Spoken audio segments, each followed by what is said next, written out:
Bismillahirrahmanirrahim. Alhamdulillahirabbil alamin wassalatu wassalam ala asyrafil anbiya'i wal mursalin wa ala alihi wa sahbihi ajma'in. Subhanaka la ilma lana illa ma 'allamtana innaka antal alimul hakim. Rabbi shrah li sadri wa yassir li amri wa hlul 'uqdatam min lisani yafqahu qawli. Amma ba'd.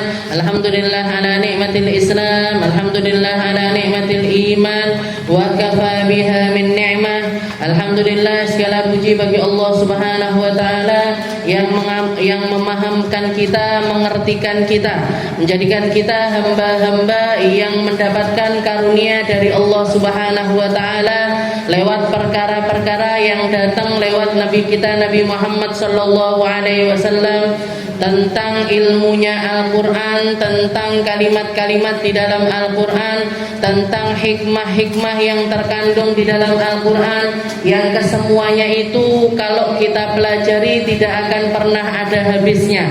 Al-Qur'an itu ibaratkan semacam lautan.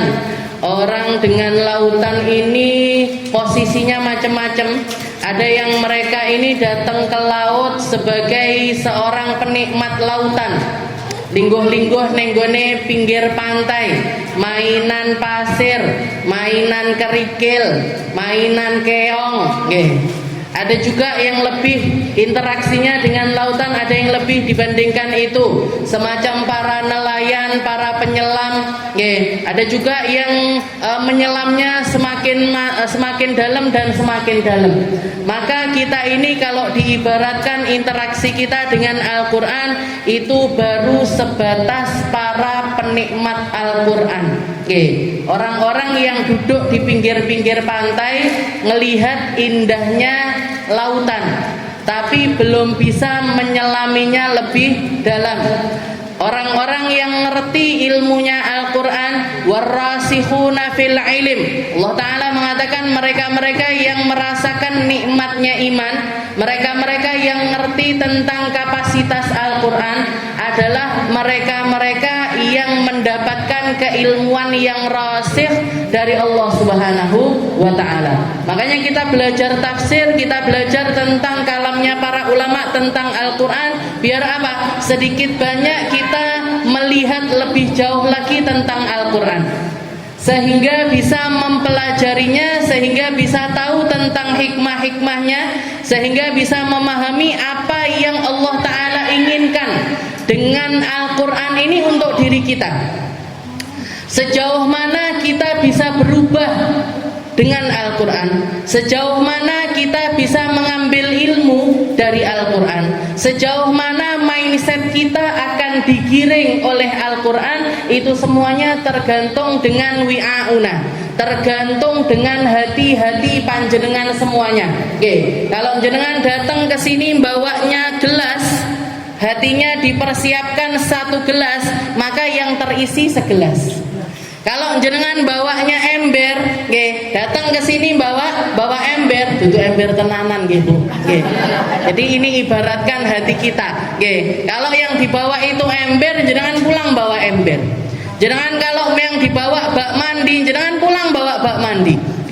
Jenengan bawanya kolam renang, pulang bawa kolam renang. Jadi semua di antara kita ini sesuai dengan apa yang kita niatkan, sesuai dengan keadaan hati kita, sesuai dengan keimanan kita, sebanyak itulah Al-Qur'an akan mengubah kita. Semakin kita mempersempit diri kita, semakin kita niatnya itu enggak benar, semakin kita itu tujuannya itu salah, maka sedikit sekali Al-Qur'an itu akan membawa dampak untuk diri kita. Abu Jahal, yang nama aslinya adalah Amr bin Hisham, dikasih julukan sama Nabi Abu Jahal, bapaknya orang-orang bodoh. Kenapa? Karena dia dekat sekali dengan hidayah, dekat sekali dengan Al-Qur'an, bahkan termasuk di antara mereka-mereka yang menikmati Al-Qur'an, tapi Al-Qur'an nggak berefek sama sekali untuk keimanannya dia. Jadi Rasulullah, Abu Jahal ini dikatakan dia itu setiap ayat turun kepada Nabi dia ngapalin ayat tersebut. Bahkan seringkali Abu Jahal ini ditemukan keliling-keliling di rumahnya Sayyidah Khadijah, mengelilingi rumahnya Sayyidah Khadijah untuk mencuri-curi dengar dari bacaan Al-Quran yang dibaca oleh orang rumah tersebut. Kadang Sayyidina Ali yang baca, kadang Sayyidah Khadijah yang baca, kadang orang-orang yang ada di rumah tersebut, para ahli iman baca Al-Quran, ini dicuri dengar. Oke. Setelah itu dia menikmatinya, tapi Al-Quran nggak mengubah apapun di dalam keimanan orang tersebut, di dalam keimanannya Abu Jahal. Bahkan Abu Jahal mengatakan, saya kalau sama Muhammad saya percaya, saya percaya dengan Muhammad, saya percaya dengan Al-Quran, saya cuman nggak terima kenapa kok Al-Quran itu diturunkan sama Muhammad. Jangan bayangkan, ini kan berarti apa? Penyakitnya jenenge hasud. Penyakitnya itu namanya datang dari kesombongan yang akhirnya bikin dia ini hasud. Kenapa kok Muhammad yang diangkat jadi nabi? Kenapa kok Muhammad yang dijadikan rasul? Nyapa ndak sing liyane? Ini namanya hasud. Nah, orang hasud ini semacam dia itu sedang menantang perang sama Allah Ta'ala. Kenapa? Karena berarti dia nggak terima nikmatnya Allah Ta'ala diberikan kepada seorang hamba. Ya Allah, Gusti, salah jenengan. Kenapa kok yang dikasih mobil orang itu kenapa? Kenapa kok yang dijadikan dokter anak-anaknya orang itu kenapa? Kenapa nggak anak saya? Kenapa kok nggak saya? Kenapa kok bukan saya? Nah ini, keluarnya adalah sifat hasud. Asal muasalnya dari kesombongan, pada akhirnya menjadi hasud. Dan hasud itu kalau ditampakkan, dampaknya ngerusak segala macam. Dan yang paling dirusak bukan siapa-siapa, bukan apa-apa, tapi dirinya sendiri. Makanya Rasulullah mengasih julukan Abu Jahal, namanya Amr bin Hisham, tapi dijuluki sama Nabi Abu Jahal, bapake wong bodoh. Kalau mau nyontoh orang bodoh, silahkan contoh Abu Jahal. Kalau mau jadi anaknya orang paling bodoh, jadilah anak-anaknya Abu Jahal. Ngikuti jalannya Abu Jahal, kamu akan jadi orang terbodoh. Nas'alullah as-salamah. Kita minta sama Allah Ta'ala dijauhkan dari rasa yang semacam itu, dari sifat yang semacam itu, dari perkara yang semacam itu. Karena Al-Quran ini yuzakki. Al-Quran ini bikin orang itu tambah bersih. Apa yang tambah bersih? Hatinya tambah bersih, rohnya tambah bersih, cara berpikirnya tambah jernih, cara pandangnya lebih baik, cara dengarnya lebih indah. Al-Quran itu kalau doanya Nabi Allah Ibrahim, ya Allah, jadikan di negeri Mekah ini, di samping Baitul Haram ini, di samping Ka'bah ini nanti rasulan, seorang nabi yang akan datang kepada mereka, yatslu alaihim ayatik, yang akan membacakan Al-Quran untuk umatnya, wa yuzakkihim, dan juga membersihkan mereka. Selain membersihkan mereka dari dosa, juga membersihkan segala apa yang ada di dalam dirinya, sehingga dia tambah jernih. Kalau sudah tambah jernih, dia akan semakin gampang untuk mendekatkan diri kepada Allah Subhanahu wa Ta'ala. Karena para wali itu bahkan julukannya adalah al-asfiya, para orang-orang yang disucikan sama Allah Ta'ala, orang-orang suci. Para nabi, para rasul, para wali-walinya Allah Ta'ala, itu mereka adalah orang-orang suci. Yang suci apanya? Apakah badannya yang suci? Belum tentu. Kadang-kadang mereka makan seperti kita makan, mereka minum seperti kita minum, mereka tidur seperti kita tidur. Tapi di dalam semua hal peradatannya mereka atau keadaannya manusia pada umumnya, mereka menjadikan semuanya itu wasilah menuju Allah Subhanahu wa Ta'ala. Dijulukinya adalah para al-asfiya. Kita lanjutkan pembahasan kita masih di dalam surah An-Nazi'ah. Ila an qala Allah Ta'ala fi kitabil aziz, a'udzu billahi minasyaitonir rajim. Bismillahirrahmanirrahim. Yaquluna yauma tarjufur rajifah tatba'uha ar-radifah qulubu yawma idzin wajifah absaruha khashi'ah yaquluna inna lamarduduna fil hafirah a idza kunna 'idhaman nakhirah qalu tilka idzan karratun khasirah fa inna ma hiya zajratun wahidah fa idahum bisahirah. Jadi di awal Allah Ta'ala bersumpah atas nama para ciptaannya yang mulia. Bersumpah untuk apa? Demi apa? Bersumpah demi datangnya hari akhirat. Nggih, bersumpah demi datangnya hari yang dijanjikan oleh Allah Subhanahu wa taala. Nggih. Diluruskan niatnya, nggih, biar enggak fokusnya kemana-mana. Nggih, anak kecil jalan-jalan biasa, nggih, anak kecil rame itu biasa. Makanya saya enggak terganggu sama keberadaan anak kecil. Nggih, cuman yang saya minta biasanya mic-nya harus lebih besar dibandingkan suaranya anak kecil, nggih, biar nggak kalah saya, nggih. Jadi nggak apa-apa, ya, tinggalan jenengan difokuskan, nggih, biar deloke nggak kesana kesini.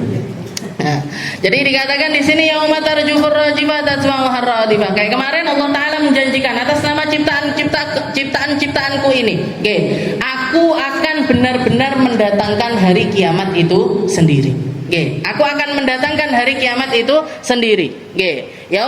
Hari yang seperti apa? Nggih. Hari di mana mata-mata manusia akan menjadi khusyuk. Hati di mana keadaan hati semua manusia dalam keadaan ketakutan.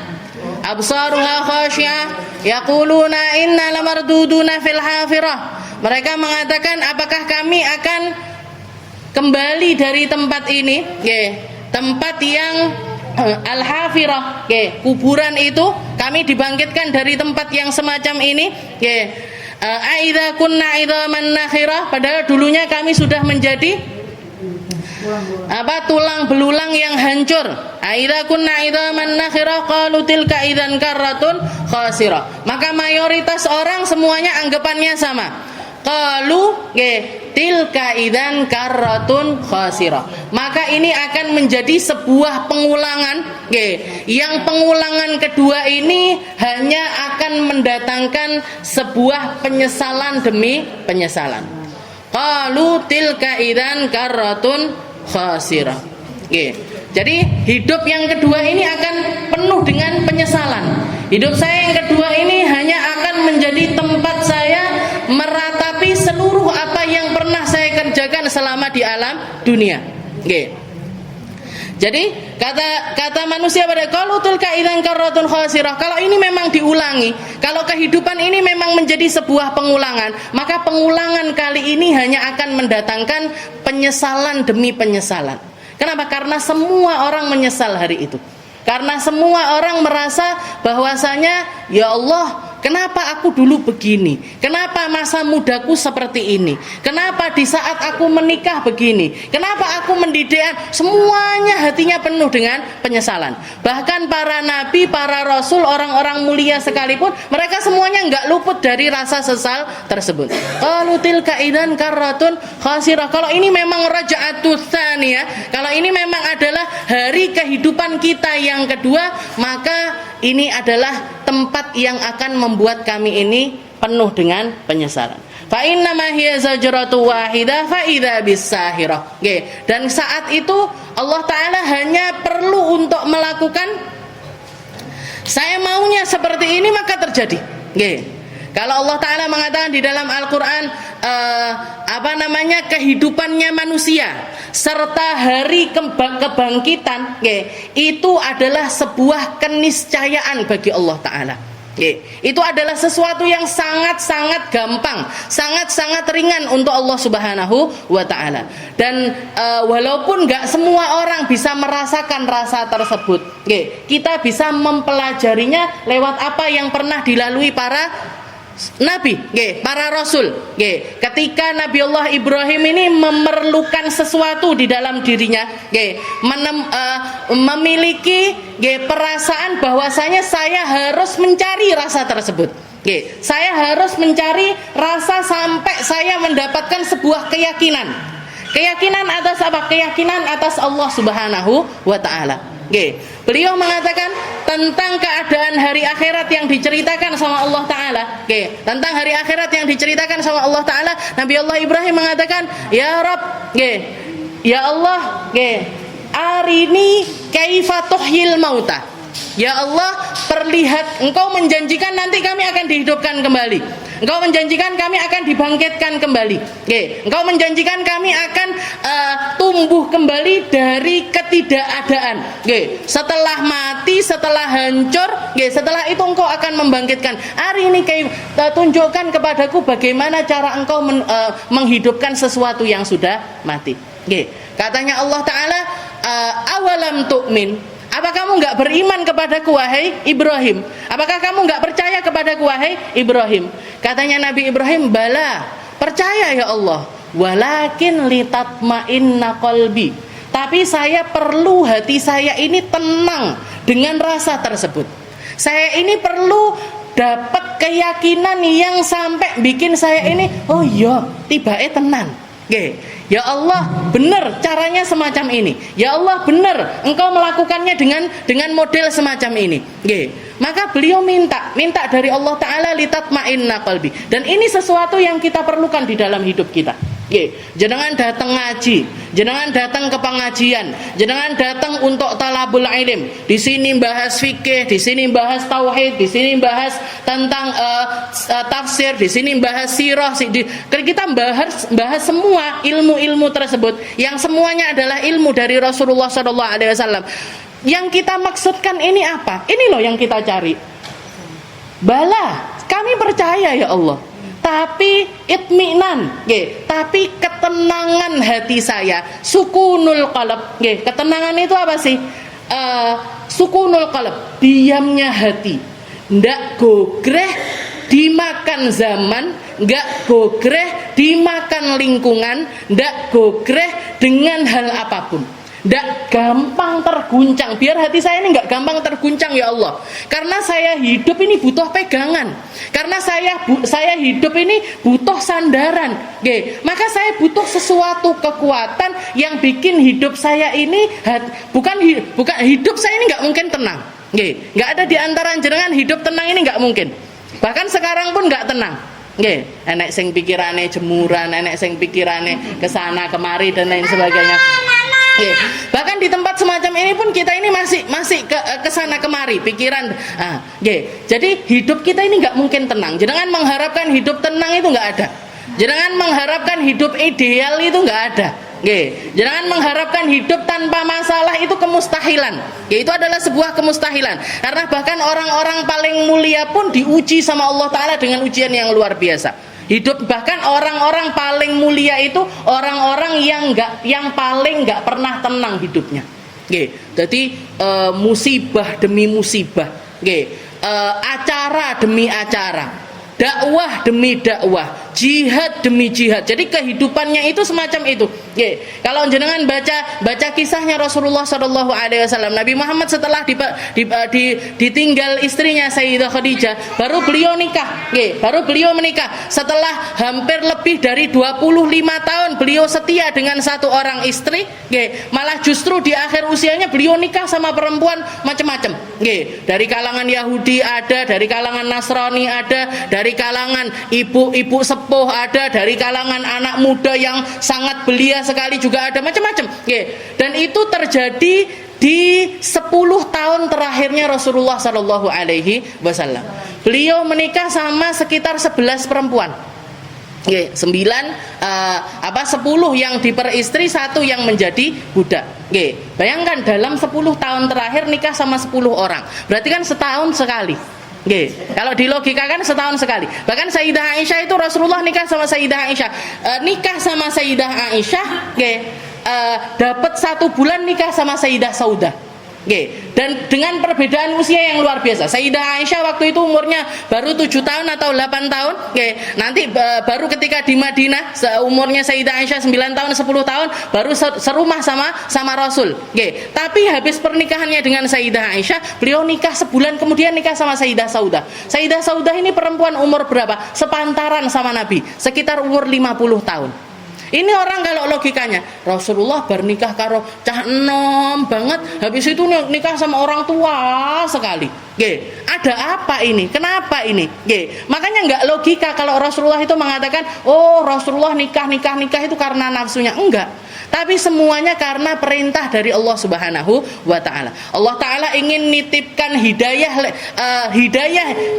yang ada pada diri Nabi ini juga ada di dalam dirinya Sayyidah Aisyah.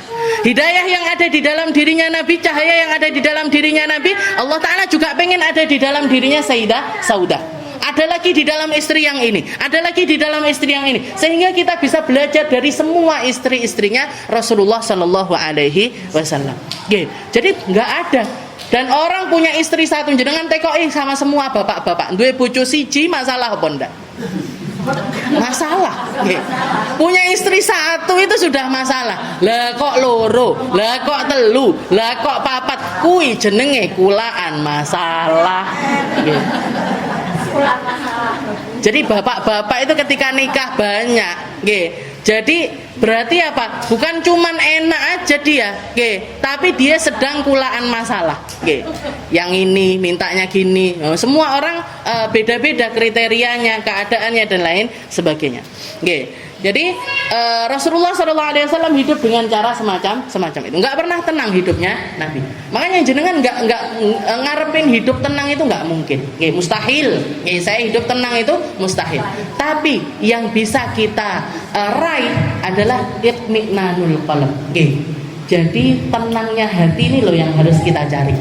Nabi Ibrahim nyari itu, bala walakin litatma'inna qalbi. Saya iman ya Allah. Saya beriman, saya percaya kepadamu ya Allah. Tapi saya perlu hati saya ini sukun, diem, iman dan diem. Iman, percaya, dan saya bisa memakai iman tersebut untuk menyelesaikan segala masalah saya.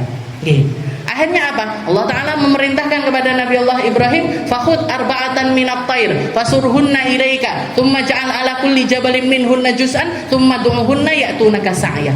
Katanya Allah Ta'ala, kalau gitu wahai Ibrahim, beli kamu di pasar 4 ekor burung dengan berbagai macam jenis, dengan warna yang beda-beda. Dengan warna yang beda-beda, beli 4 burung wahai Ibrahim. Setelah itu fasurhunna ilaika, setelah itu sembelih semuanya, 4-4-nya itu sembelih, bukan cuma disembelih, cincang-cincang dia, cincang-cincang dia. Setelah itu campuran dari siji, taruh di gunung yang ini satu caruk gitu. Di gunung ini sak caruk, gunung ini sak caruk, 4 gunung. Taruh di situ, sisakan kepalanya aja. Taruh di dalam peti, istilahnya kotak kayu, taruh di dalam kotak kayu kepala-kepala dari 4 burung ini tadi. Tsummad'uhun. Setelah itu panggil burung-burung itu, ya'tunaka sa'ya. Mereka akan datang secepat kilat. Dipotong-potong sama Nabi Ibrahim, ditaruh, disebar di empat gunung. Setelah itu dipanggil sama Nabi Ibrahim, ayyatuhal thair, wahai para burung kemari. Datang 4-4-nya dalam keadaan badannya ini sudah terbentuk, tinggal nunggu kepalanya aja.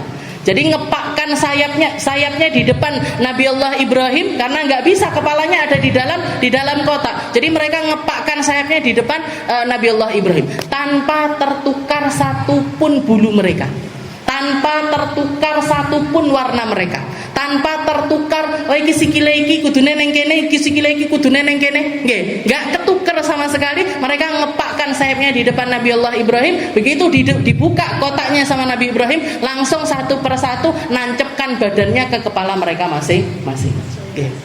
Zat yang semacam ini yang nantinya akan membangkitkan kita di akhirat nanti. Zat yang semacam ini yang nanti akan membuka semua yang pernah terjadi di dalam kehidupan kita.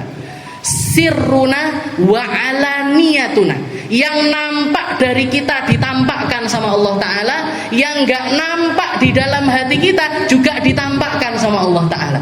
Allah Ta'ala yang mampu membuka aib kita dohiron batinan, yang kelihatan orang dibuka, yang gak kelihatan orang dibuka. Kita ini sekarang ini masih bisa hidup, Bu. Kita masih bisa salaman satu sama lain, masih bisa natap mata satu sama lain. Karena apa? Karena satu hal, karena Allah Ta'ala nutupi aib kita.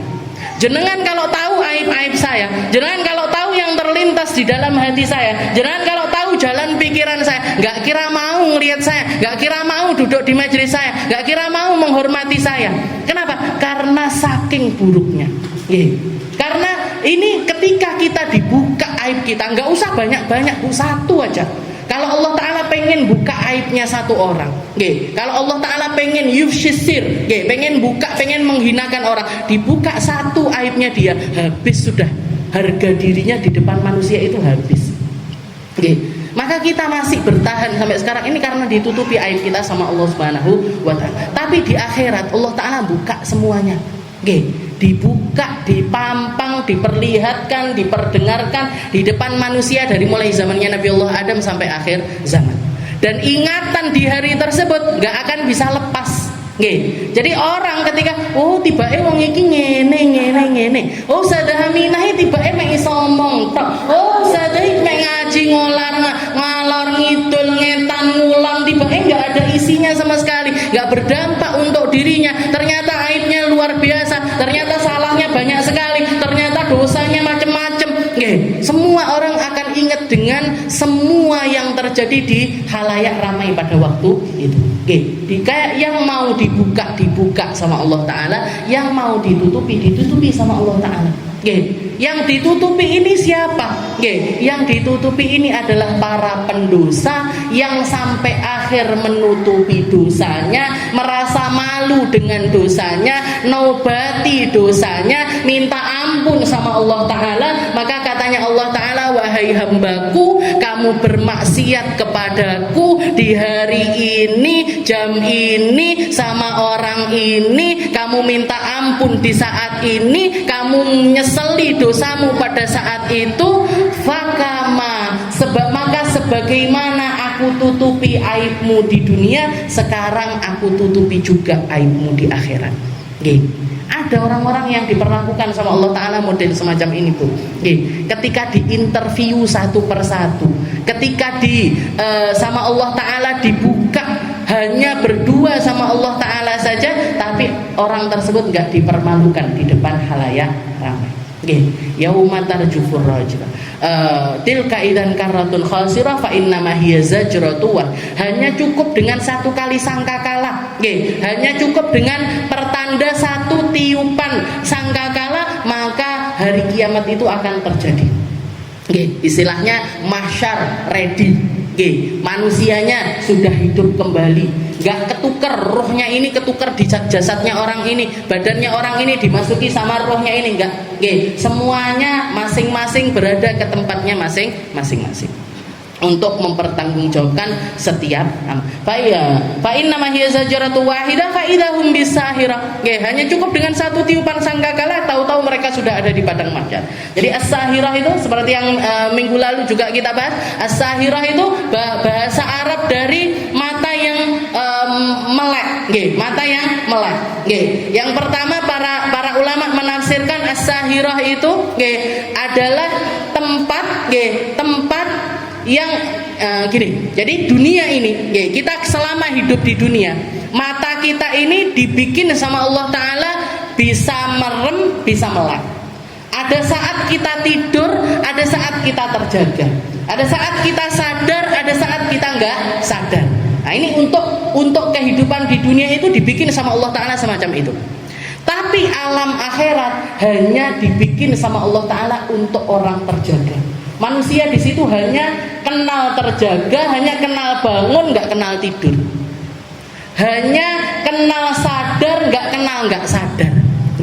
Makanya perkataannya Imam Ali, beliau mengatakan anna suniyam faida matu intabahu. Orang kabeh selama hidup di dunia ini kebanyakan, manusia hidup di dunia itu turu kabeh.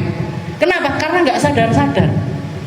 Dieling nih Al-Quran nggak sadar, dieling nih sirahnya Nabi nggak sadar, diuji dengan berbagai macam ujian nggak sadar, ditapuk, dicap, dijiwit, dicablek, dihukum dengan ini itu pak nggak sadar-sadar, tetap dia nggak sadar-sadar. Fa idza matu intabahu, mati baru mereka sadar.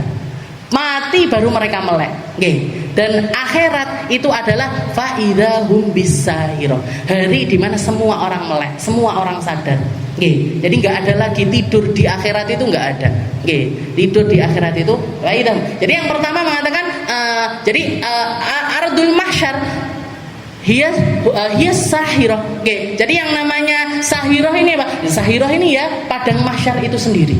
Oke, sahirah itu ya padang mahsyar itu sendiri.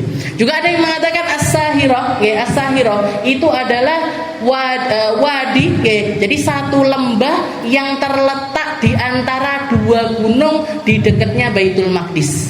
Oke. Jadi ada gunung, di antara di Palestina sana, di Palestina sana ada dua gunung, jadi di antara dua gunung tersebut namanya kalau nggak salah satu Ariha, jadi gunung Ariha sama gunung satunya lagi, nah itu di tengah-tengah itu adalah Ardus Sahirah, di tengah-tengah itu adalah negeri lembah yang namanya Sahirah itu sendiri. Dan dari tempat itulah Allah Ta'ala membentangkan padang mahsyar. Jadi ketika dunia dihancurkan sama Allah Ta'ala, Bu, satu-satunya daerah yang nggak dihancurkan sama Allah Ta'ala itu Palestina.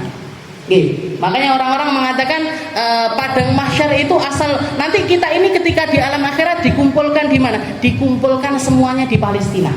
Dikumpulkan semuanya inda Baitul Maqdis, di daerah dekatnya Masjidil Aqsa. Karena dari tanah itulah, dari asal tanah itulah Allah Ta'ala membuat yang namanya padang mahsyar. Sebagaimana manusia nanti dibangkitkan di hari akhirat, pakai apa? Semuanya sudah hancur. Tapi ada bagian di tubuh kita ini yang nggak pernah bisa hancur, yaitu sebagian kecil dari tulang ekor kita. Itu mau dihancurin pakai apa aja nggak bisa hancur. Mau dibikin, dibakarkah, dipukulkah, dihancur nggak bakalan hancur dia. Kenapa? Karena dari sekecil tulang ekor itu nanti manusia bakalan dibangkitkan. Jadi kayak benihnya padang mahsyar itu adalah satu tempat di daerah namanya Palestina. Jadi dari negeri Palestina itulah Allah Ta'ala akan membuat yang namanya padang mahsyar. Makanya kenapa kok nggak bisa kita itu diem dengan apa yang terjadi di Palestina, itu nggak bisa. Karena kaitannya dengan agama kita luar biasa.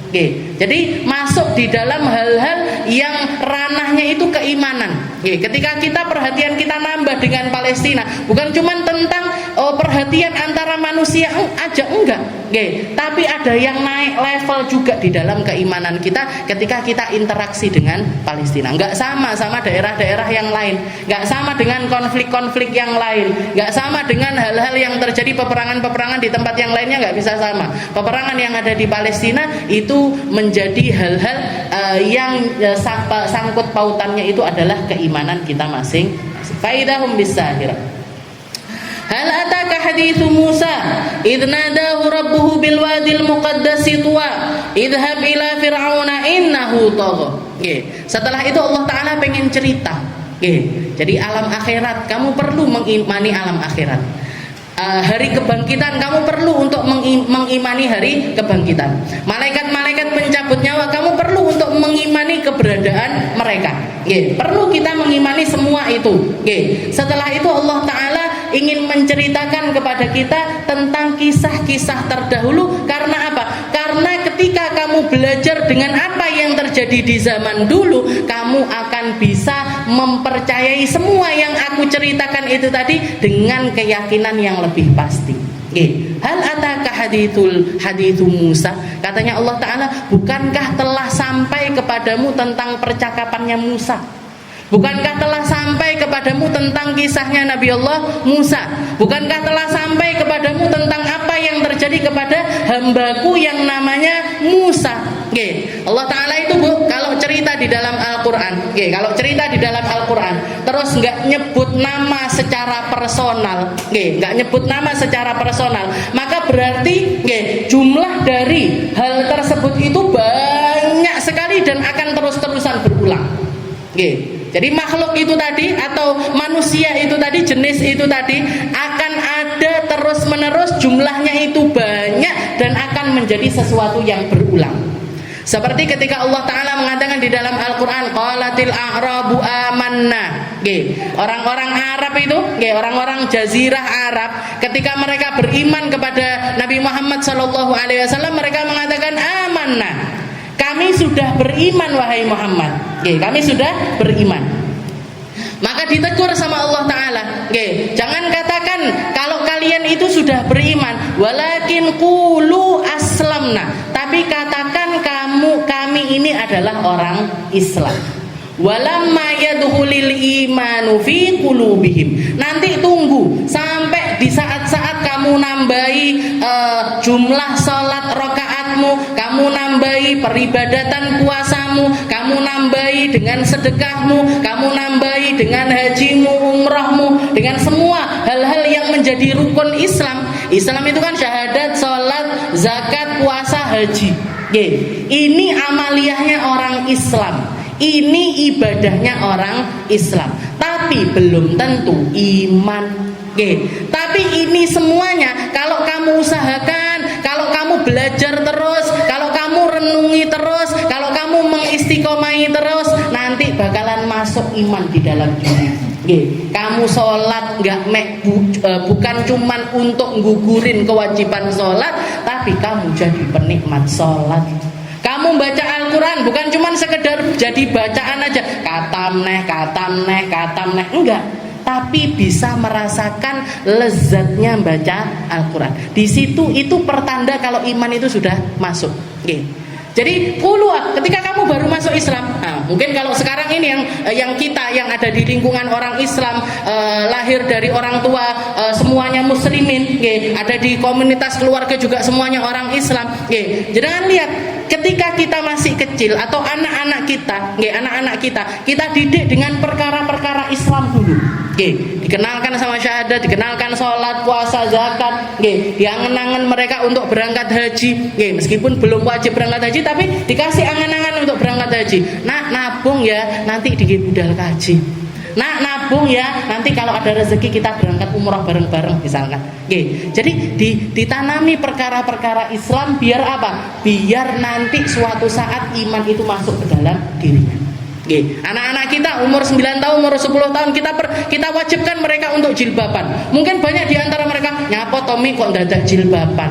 Wes toh biar kamu itu tambah cantik kalau pakai jilbab. Tapi belum rasuk ini. Tandanya apa? Tandanya neng omah jilbaban, metu dicepot. Sekolah jilbaban, pulang dicepot.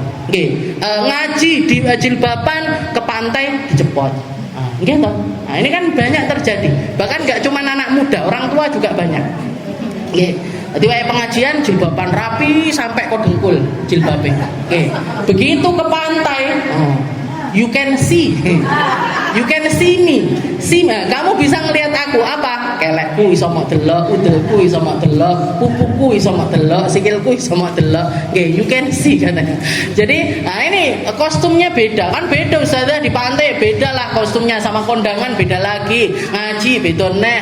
Ini berarti apa? Ini tadi ngamalin Islam walamma. Tapi enggak apa-apa. Itu sesuatu bukan sesuatu yang buruk.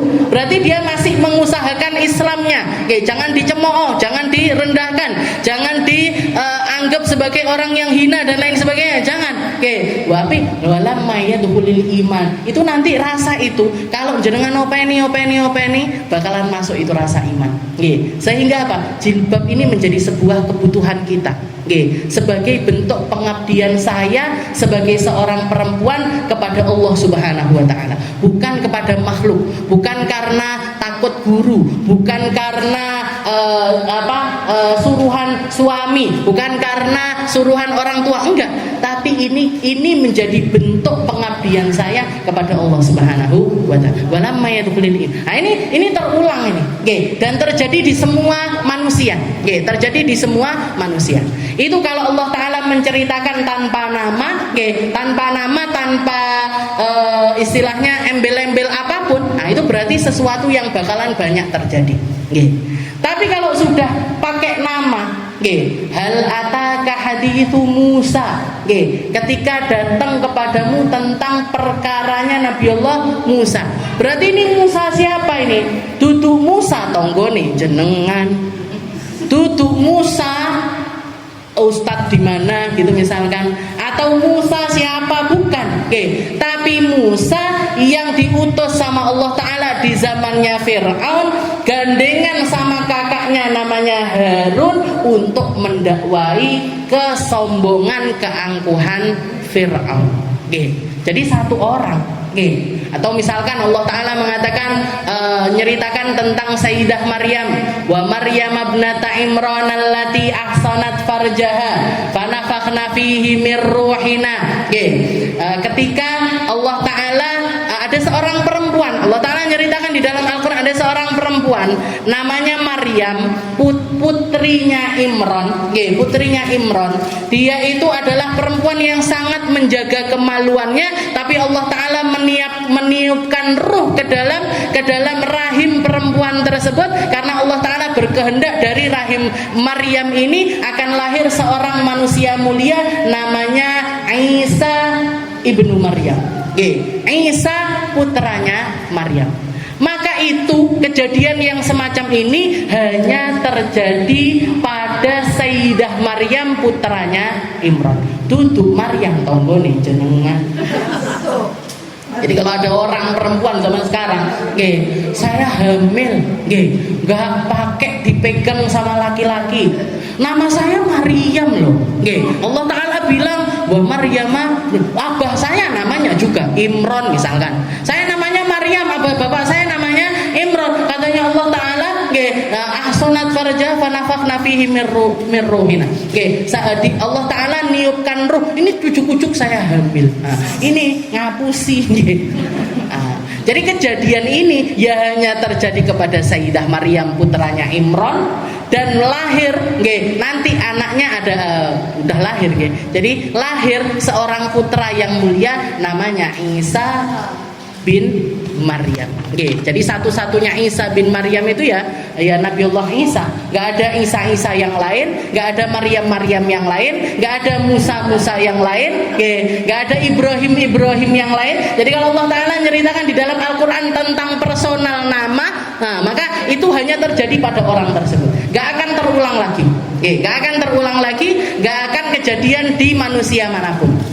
Kalau mayoritas manusia ini gimana terjadinya? Ya pertemuan antara sperma dengan indung telur laki-laki dengan perempuan. Setelah itu ya hamil, habis itu punya anak. Semua manusia terlahir dengan cara semacam itu. Jadi di sini Allah Ta'ala mengatakan hadits Musa. Apakah telah datang kepadamu tentang kisahnya Nabi Allah Musa? Idnadahu rabbuhu bil wadil muqaddasi tuwa. Ketika suatu hari Allah Ta'ala, Tuhannya, idnadahu rabbuh, ketika Musa ini diundang, dipanggil sama Tuhannya bil wadil muqaddasi tuwa, di satu tempat, di satu lembah namanya Bukit Tua, Tur Sina, Bukit Tua namanya, Bukit Tur Sina. Jadi Nabi Allah Musa dipanggil sama Allah Ta'ala. Ketika apa? Ketika beliau ini berada di titik keadaan yang sangat terpuruk sekali dengan kejadian-kejadian yang sempat terjadi di dalam dirinya Nabi Allah Musa. Pada akhirnya Allah Ta'ala ngangkat derajatnya Nabi Musa dengan dipanggil langsung oleh Allah Subhanahu wa Ta'ala. Jadi panggilan ini adalah panggilan ijlal, panggilan syarafan, panggilan penuh dengan undangan kemuliaan dari Allah Ta'ala, karena beliau berhasil menjalani kehidupan sebelumnya itu dengan cara sabar. Ketika sebelumnya beliau terusir, lari dari istananya Fir'aun, Nabi Musa ini kan dibesarkan sama Fir'aun, sama istrinya Sayyidah Asia, sama istrinya Fir'aun. Dari bayi tinggal di istana, sampai terjadi satu kejadian di mana para nabi-nabinya Allah Ta'ala ini kan punya kekuatan luar biasa. Ada cekcok di antara pegawainya Fir'aun atau anak buah orang-orang, satu orang Israel, satu tentara. Nabi Musa ini sudah punya tabiat baik dari awalnya, dari asalnya, dari kecil itu sudah dibikin sama Allah Ta'ala jadi orang baik. Maka ngelihat perkara yang ada tentara cekcok sama rakyat biasa, dan rakyat ini datang dari Bani Israel. Beliau merasa ini adalah sebuah penindasan. Maka Nabi Musa ini belain si orang Israel tersebut. Belain orang Israel tersebut, ditempeleng tentaranya, jatuh mati. Ditempeleng tok mati. Karena kekuatannya kekuatan seorang nabi. Karena satu nabi itu dikasih sama Allah Ta'ala kekuatan semacam 40 orang. Maka ditempeleng tok mati. Karena takut ini, karena Nabi Musa ini ketakutan, beliau memilih untuk kabur dari istana tersebut. Kabur, pergi ke Madian, satu daerah namanya Madian. Di situ ketemu dengan Nabi Allah Syuaib. Kisah yang terkenal itu beliau bantuin anak-anaknya Nabi Allah Syuaib untuk ngambil antri air. Setelah itu dibawakan airnya ini sampai ke rumahnya Nabi Allah Syuaib. Putrinya Nabi Syuaib ini ternyata jatuh cinta sama Nabi Allah Musa. Namanya siapa namanya? Safuro. Jadi Safuro ini jatuh cinta sama Nabi Allah Musa, bilang sama abahnya, sama Nabi Allah Syuaib, ya wahai abahku, anna khaira man istajarhu al-qawiyul amin. Kamu itu kalau ketemu sama orang bagus terus baik akhlaknya, mbok dikasih upah. Jawabannya apa? Rabekno aku kambek wong kuwi. Tapi pakai bahasa halus. Nah ini berarti nggak apa-apa perempuan itu nawarkan diri kalau sudah ketemu sama laki-laki yang bagus, imannya bagus, akhlaknya bagus, nawarkan diri itu nggak apa-apa. Kayak Sayyidah Khadijah nawarkan dirinya untuk Rasulullah. Di mana lagi saya ketemu ganteng, api, akhlaknya api. Jadi ini juga seperti itu. Safura itu juga seperti itu. Kelihatan ini orang bagus, kuat dan lain sebagainya, mbok dikasih upah. Akhirnya apa upahnya? Dinikahkan. Akhirnya dinikahkan. Tinggal sama Nabi Allah Syuaib di situ selama 10 tahun, jadi tukang, yaitu jadi menantunya juga sebagai penggembala kambing dan lain sebagainya. Akhirnya suatu hari beliau berdua jalan sama istrinya. Jalan sama istrinya Safura ini tadi pergi ke istilahnya mau pergi. Zaman dulu kan pergi-pergi ya jalan kaki, kalau enggak gitu naik kuda dan lain sebagainya. Sampai di tengah malam yang barat, tengah malam yang dingin sekali, Nabi Allah Musa ini kelihatan di atas bukit Tursina itu ada cahaya. Ada cahaya yang terang sekali. Istrinya lagi hamil besar. Katanya Nabi Allah Musa, izinkan saya untuk ini anastu naron. Katanya Nabi Musa, saya merasakan ada ketenangan di dalam api itu. Makanya ini rasa hati itu, Bu. Kalau jenengan merasa ada ketenangan hati, nemukan ketenangan hati di suatu tempat, di suatu ibadah, di suatu perkataan, di suatu pembahasan, itu jangan diabaikan. Jangan jenengan abaikan. Saya tenangku kelek sholat neng masjid, jangan diabaikan itu sholat di masjid. Saya tenang saya kalau sedekah sama orang, jangan diabaikan itu sedekah. Saya tenang kalau hadir majelis ngaji sama Ustadz Fulan, sama Ustadzah Fulana, saya kok cocok ini, hati saya kok tenang ketika dengarkan, ketika pembahasan itu. Maka itu jangan diabaikan. Karena semua orang-orang mulia nyari itu, dan ketika ketemu gak diabaikan. Nabi Musa itu beliau lagi jalan di atas bukit tinggi sekali. Ini anastu naran la'alli atikum biqabas. Wahai istriku, biarkan aku naik ke atas gunung, nanti tak ambilkan api tersebut untuk kita menghangatkan badan kita, juga menjadi penerang kita untuk melakukan perjalanan selanjutnya. Diizinkan sama istrinya, naik ke atas gunung tersebut. Makanya dikatakan ini naiknya Nabi Musa ke atas gunung ini adalah ijlalan minallah, undangan kemuliaan untuk Nabi Allah Musa. Sebagaimana Nabi Muhammad SAW di Isra Mi'rajkan sama Allah Ta'ala, naik ke atas langitnya sebagai bentuk apa? Sebagai bentuk undangan kemuliaan dari Allah Ta'ala. Karena kamu sudah melalui banyak hal wahai Muhammad, karena kamu sudah penuh kesabaran di dalam banyak hal, sekarang ini adalah hadiah dariku. Nabi Musa juga gitu. Setelah naik ke atas, tambah dekat sama sumber api tersebut, tahu-tahu Nabi Allah Musa dapat suara. Ada suara yang berasal dari api tersebut yang mengatakan, ya Musa, fa anta bi ardil muqaddasi tuwa. Ya Musa ikhla'na alaik. Wahai Musa, lepaskan sandalmu karena kamu ada di tempat yang mulia. Makanya masjid-masjid kita kalau kita masuk sandalnya dicepot. Kenapa? Karena ini tempat mulia. Tempat mulia itu adalah salah satu pertandanya adalah di situ disuruh ngelepas sandal. Nah, dan kalau perbedaannya, kalau kita melihat kecintaannya Allah Ta'ala kepada Nabi Allah Musa dengan kecintaannya Allah Ta'ala dengan Nabi Muhammad Sallallahu Alaihi Wasallam, Nabi Muhammad itu Isra Mi'raj, Bu, sandalnya nggak disuruh ngelepas. Nggak, sandalnya nggak disuruh. Bahkan sampai ke Sidratul Muntaha, pakaian yang dipakai itu dibawa sampai ke langit sana. Siwak yang dipakai dibawa sampai ke sana. Sandalnya sampai ke Sidratul Muntaha. Nabi Musa dibilang, "Fakhla'na 'alaik." Lepasin sandalmu wahai Musa, fa anta bi ardil muqaddasi tuwa. Karena kamu sedang berada di tempat yang suci di Bukit Tursina ini. Hadithu Musa idnadahu rabbu bil wadil muqaddasi tuwa. Setelah itu apa perintahnya Allah Ta'ala? Idhab ila fir'auna innahu tagha. Dari situ Nabi Musa dapat perintah untuk mendakwai Fir'aun. Untuk dakwah menuju ke tempatnya Fir'aun. Fa innahu tagha, karena dia sudah sangat melampaui batas. Wes keterlaluan di dalam kejahatannya, sudah keterlaluan di dalam kesombongannya, sudah keterlaluan di dalam persepsinya dia tentang dirinya. Bahkan nanti di dalam ayat yang membahas tentang perkataannya Fir'aun itu sampai mengatakan faqala ana rabbukumul a'la, saya ini Tuhanmu yang paling tinggi.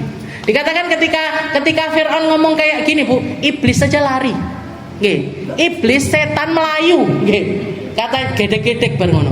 Aku sombong atas sesama makhluk. Lah dia sombong tambah Tuhan. Fa ana rabbukumul a'la, saya ini Tuhan. Saya ini Tuhanmu yang paling tinggi. Iblis kan perbandingannya sama Nabi Allah Adam. Ketika ditanya sama Allah Ta'ala, kenapa kok nggak mau sujud kepada Nabi Allah Adam? Katanya Iblis, ana khairun minhu. Saya lebih baik daripada Adam. Khalaqtahu min tin wa khalaqtani min nar wa khalaqtahu. Engkau menciptakan aku dari api sedangkan Adam dari tanah. Otomatis saya yang lebih mulia ya Allah. Kenapa kok yang dari tanah yang engkau muliakan? Kenapa kok kita semuanya harus sujud kepada Nabi Allah Adam? Jadi saingannya ki sesama makhluk. Lah ini. Nah, ini makanya manusia itu bisa lebih iblis dibandingkan iblis. Manusia itu bisa lebih setan dibandingkan setan. Kalau melampaui batas, kalau jahat, kalau sombong, yang dia lakukan ini bahkan bisa melebihi apa yang dilakukan oleh iblis. Jadi pas Fir'aun ngomong kayak gitu, lari iblis. Gedek-gedek. Itu kalau wong Jawa paling itu kendel banget ini luar biasa ini di dalam keangkuhannya kepada Allah Ta'ala.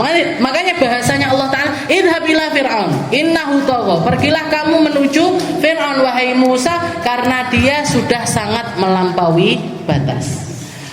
Faqul hal laka ila antazakka. Tapi Allah Ta'ala tetap nyuruh Nabi Musa ini dengan kalimat yang lembut. Faqul hal laka ila datangi Fir'aun, katakan kepada Fir'aun, apa kamu mau yatazakka? Apa kamu mau dibersihkan sama Allah Ta'ala? Apa kamu mau dibenerin sama Allah Ta'ala? Apa kamu mau ditunjukin sama Allah Ta'ala? Kamu sudah sangat melampaui batas. Dan di saat ini, Bu, Nabi Allah Musa untuk berangkat ke Fir'aun, untuk dakwah kepada Fir'aun, ditinggalkan semua yang ada pada dirinya dan langsung pergi menuju Fir'aun. Jadi waktu itu kan ceritanya tadi kan jalan sama istrinya kan, istrinya ditinggal di bawah gunung. Nabi Musa naik ke atas gunung, naik ke atas gunung untuk ngambil api itu tadi. Begitu dapat perintah dari Allah Ta'ala, idhab ila Fir'aun, pergilah kamu ke Fir'aun. Istrinya ditinggal di bawah. Langsung budal moro Fir'aun, istrinya ditinggal. Kenapa kok seperti itu? Karena Nabi Musa sudah yakin, kalau ini perintah dari Allah, Allah Ta'ala nggak akan abai dengan apa yang ada di sekitar saya. Tawakal tingkat duk. Bojone piye? Bojone wis sembuh. Allah Ta'ala nyuruh saya, berarti istri saya juga akan dilindungi sama Allah Ta'ala. Pada akhirnya apa? Allah Ta'ala nyuruh malaikat untuk mendatangi istrinya Nabi Allah Musa, diantarin pulang ke negeri Madian menuju abahnya Nabi Allah Syuaib. Jadi diantarin pulang, yang nganterin pulang malaikat. Jadi sebenarnya kita ketika ngajak orang, jenengan bikin majelis ini kan ngajak orang biar kenal sama Allah Ta'ala. Saya ngaji biar apa? Biar orang banyak kenal sama Allah Ta'ala. Maka lepaskan semua yang ada di dalam diri kita, lepaskan semua pikiran kita, lepaskan kekhawatiran kita tentang masa lalu ataupun masa depan. Fokus aja di dalam dakwah. Fokus saja di dalam apa yang kita sampaikan. Fokus saja di dalam apa yang kita, nggak usah mikir nih piye. Saya pengen ngaji, panggone neng di sembuh, pokoknya ngaji dhisik. Nanti biaya makanannya dari mana? Nanti diatur sama Allah Ta'ala, Bu. Banyak orang bikin majelis ini dikira yang paling penting kotak yang keliling itu. Nggak ada kotak pun majelis ini bakalan ada. Nggak ada apapun, istilahnya nggak ada fasilitas apapun. Istilahnya Nabi Allah Musa ketika naik dapat perintah dari Allah Ta'ala, beliau nggak minta uang transportnya mana Gusti. Saya nanti perjalanan ke Mesir ini, dari Madian ke Mesir. Saya perjalanan ke sana itu nanti saya makannya apa Gusti? Saya mampir di mana? Penginapannya apa? Rumah yang bagian mana? Dan nggak minta sama sekali. Beliau cuma minta ketika dapat perintah dari Allah Ta'ala, permintaannya Nabi Musa, Rabbi syrah li sadri wa yassir li amri wahlul 'uqdatam min lisani yafqahu qawli. Haruna akhi. Salah satu yang beliau minta dibantu sama Nabi Allah Harun. Kalau saya tok kayaknya nggak mampu, karena Nabi Musa itu punya kekurangan, lidahnya itu keluh. Kalau orang kita ngomongnya pelat. Nabi Musa itu ngomongnya pelat, Bu. Bukan dari lahir, tapi karena ketika beliau masih kecil, Fir'aun ini sempat mamang, karena ketakutan sama mimpinya kan. Ketakutan sama mimpinya nanti bakalan ada satu anak laki-laki keturunan Bani Israel yang akan meruntuhkan kerajaannya Fir'aun. Ketakutan sama mimpinya sendiri sehingga semua anak laki-laki dibunuh. Tapi akhirnya kan Nabi Allah Musa masuk ke istananya Fir'aun. Di situ Fir'aun ini sempat gini, engkau gek bocah iki. Nanti ke anak ini yang bakalan meruntuhkan kerajaanku. Tapi kalau dia memang anak yang akan meruntuhkan kerajaanku, dia pasti punya kelebihan di dalam akalnya. Dia mesti cerdas ini. Dia pasti anak yang cerdas. Jadi Nabi Musa sekitar umur 8 bulan, 9 bulan masih jalan tim itu, dipanggil sama Fir'aun. Di depannya Fir'aun ditaruh yang satu, sebelah kanan ada kurma, di sebelah kirinya ada jamroh. Ada jamroh itu apa ya? Bara api yang dinyalain. Jadi meletup ada merah-merahnya, kayak kembang api lah istilah gampangnya. Jadi sesuatu yang bersinar. Anak kecil kalau dipilihkan yang belum bisa bedakan, kalau milih antara kurma kan cuman hitam ngoten tok, sama sesuatu yang nyala-nyala, dengan kasih aja dia antara batu sama kembang api. Pilih di bocah cilik. Kembang api pasti. Pasti dia bakalan ngambil kembang api. Dipanggil Nabi Allah Musa kecil ini tadi, disuruh ngambil salah satu dari dua ini. Dikatakan waktu itu, tangannya Nabi Allah Musa sudah mau ngambil kurma. Tapi diangkat sama malaikat, dipindahkan ke bara. Diambil pakai tangannya, dimasukkan ke mulutnya. Sehingga terbakar mulutnya. Sejak saat itu akhirnya malah pelat beliau. Jadi ketika beliau berdakwah dapat perintah, idhhab ila Fir'aun, pergi kamu ke Fir'aun wahai Musa. Beliau minta Rabbi syrah li sadri. Ya Allah, kasih saya hati yang lapang. Karena ketika kita punya hati yang lapang, semua akan bisa larut. Semuanya akan bisa larut. Ini majelis ini yang paling penting di dalamnya apa? Rabbi syrah li sadri. Makanya saya setiap kali mau ngaji, Rabbi syrah li sadri. Ya Allah, lapangkan hati saya biar bisa melarutkan semua keadaan. Ada anak kecil main apa itu namanya? Kelenteng. Biar hati saya nggak gogrek. nggih, lari sana, lari sini. Biar saya enggak gogreh. Nggih, ngelihat jenengan ada yang main HP di sana, enggak gogreh saya. Nggih, ngelihat jenengan kipas-kipas, enggak gogreh saya. Ngelihat jenengan ngantuk, tekluk-tekluk, sebene. Nggih, iki kabeh gaenane Gusti Allah. Nggih, ini semuanya bikinannya Allah Ta'ala. Dia enggak ngantuk kalau enggak dikasih ngantuk sama Allah. Dia enggak noleh sana sini kalau enggak ditolehkan sana sini sama Allah Ta'ala. Nggih, jadi Rabbi syrahli sadri. Yang ngomong harus punya. Nggih. Yang dengerin juga harus punya. Nggih. Rabbi syrahli biar apa? Biar bisa larut di dalam pemahaman-pemahaman kita. Yang kita cari ini ilmu. Yang kita cari ini yakin. Yang kita cari ini cahaya dari Allah Subhanahu wa Ta'ala. Itu nggak akan bisa, cuman bisa dicerna pakai akal aja nggak bisa. Tapi datangnya ke hati, tentang rasa.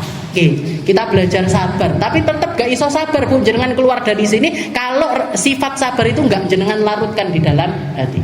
Oke, saya ini Ustazah, mulut saya ini nggak bisa ngelihat orang kalau nggak komentar itu nggak bisa.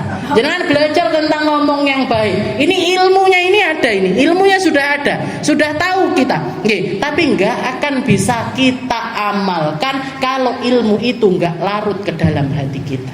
Oke. Makanya yang paling penting di sini Rabbi syrahli sadri. Dan itu semua di dalam semua keadaan. Nggih. Jenengan kalau pengen ditoto uripe sama Allah Ta'ala, nggih. Jenengan pengen punya hidup yang tenang, pengen punya hidup yang baik, pengen punya hidup yang kita ini hubungannya sama Allah Ta'ala ini menjadi sesuatu yang luar biasa. Itu nggak bisa kecuali kalau jenengan dikasih hati yang lapang sama Allah Ta'ala. Makanya beliau minta itu kelapangan hati, biar bisa memaafkan orang, gampang maafin orang. Karena orang dakwah nggak sabar, nggak sido dakwah. Pengurus nggak sabar ngopeni jamaah, nggak sido tadi pengurus, dipecat aja jadi pengurus kalau nggak sabar. Jadi perjuangan itu yang dibutuhkan adalah ini, hati yang lapang. Dan kalau Nabi Allah Musa, beliau minta Rabbi syrahli sadri. Nabi Muhammad belum minta, sudah dikasih sama Allah.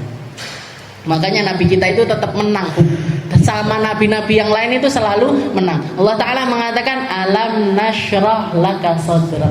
Bukankah telah aku lapangkan hatimu wahai Muhammad?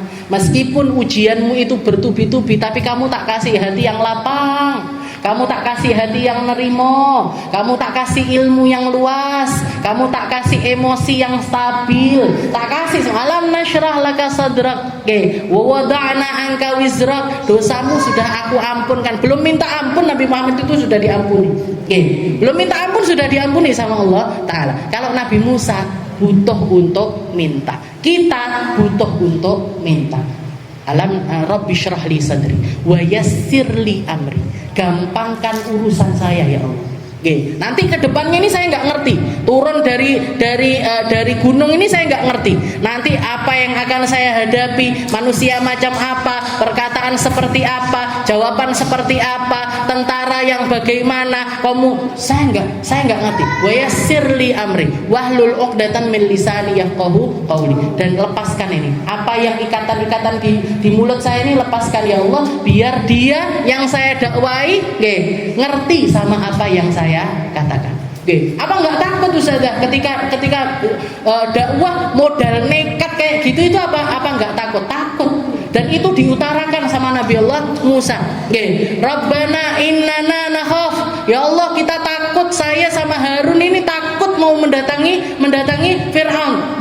La'allahu, jangan-jangan nanti dia bakalan melakukan sesuatu yang kelewat batas ya Allah. Dia sama anak-anak kecil aja bunuhin mereka tanpa belas kasihan, apalagi orang macam saya, orang laki-laki dewasa semacam saya sama Harun ini. Nanti kalau saya dibunuh sama dia gimana? Ya Allah, nanti kalau saya dipenjara sama dia gimana? Nanti kalau saya diginikan gimana? Takut Bu, Nabi Musa itu takut. Tapi Allah Ta'ala mengatakan la takhaf, ana asma'u wa ara. Jangan takut wahai Musa, kamu punya Tuhan maha melihat, maha mendengar. Kamu punya Tuhan maha melihat, maha mendengar. Saya nggak akan tinggal diam kalau dia melakukan apa-apa sama kamu. Saya nggak akan balas apa. Jadi kalau kamu kamu dapat perintah dari aku, jalan, fokus sama menjalaninya saja, gak usah mau dipengaruhi dengan hal apapun. Dakwah itu harusnya kayak gitu. Tapi yo angel. Tapi yo angel. Jadi dakwah itu fokus aja sama dakwahnya. Jangan fokus sama siapa yang kita dakwahi, jangan. Fokus aja sama apa yang kita sampaikan. Gak usah fokus sama ini nyampe apa enggak sama orang. Nanti yang nyampein Allah Ta'ala yang jaga. Nabi Muhammad itu sebelum turunnya ayat yang mengatakan wahai Muhammad, sana'simuka minan nas, kami akan menjagamu dari perlakuannya manusia. Itu di negeri Mekah, para sahabat itu sip-sipan jagain rumahnya Nabi, terutama setelah meninggalnya Sayyidah Khadijah sama pamannya Nabi. Itu sip-sipan. Nanti sahabat ini jaga pagi, sahabat ini jaga siang, sahabat ini jaga sore, sahabat ini jaga malam. Sampai turunnya ayat yang mengatakan kami yang akan menjagamu wahai Muhammad. Maka sip-sipan pekerjaan itu dibubarkan sama Nabi. Kamu istilahnya Allah Ta'ala yang akan jagain saya, kalian gak perlu khawatir. Istilahnya gini, kalau tugas risalah ini belum selesai, saya nggak akan dimatikan sama Allah Ta'ala. Jadi kalau kematian saya hanya akan terjadi begitu risalah ini tuntas. Nabi Musa juga digitukan. Nah, ana asma' wa ara. Saya maha melihat, saya maha mendengar wahai Musa. Kamu nggak usah fokus sama apa yang akan terjadi, nggak usah takut kamu. Saya nggak akan tinggal diam. Dan ternyata benar kan, meskipun Musa sama antek-anteknya ini nggak masuk Islam, justru malah yang nggak disangka-sangka masuk Islam. Para saharoh, para penyihir waktu itu masuk Islam, beriman sama imannya kepada dakwahnya Nabi Allah Musa. Jadi belum tentu kita pengennya dakwah daerah kampung dalam, kampung dalam nggak nerima saya misalnya. Nanti akan ketemu orang yang nerima saya, mungkin daerah ini, daerah ini, daerah ini. Dan diterima di sini, nggak sido ngaji di sini, gagal, diusir misalkan, bakalan ada dicepak nih sama Allah Ta'ala tempat lain. Hal ataka hadithu Musa idh nadahu rabbuhu bil wadil muqaddasi tuwa idhhab ila fir'auna innahu tagha faqul hal laka ila an tazakka. Dan tetap pakai cara yang lemah lembut. Apa kamu mau disucikan sama Allah Ta'ala? Wa ahdiyaka ila rabbika fatakhsha fa arahul ayatul kubra wallahu a'lam bissawab. Insyaallah kita lanjutkan di pertemuan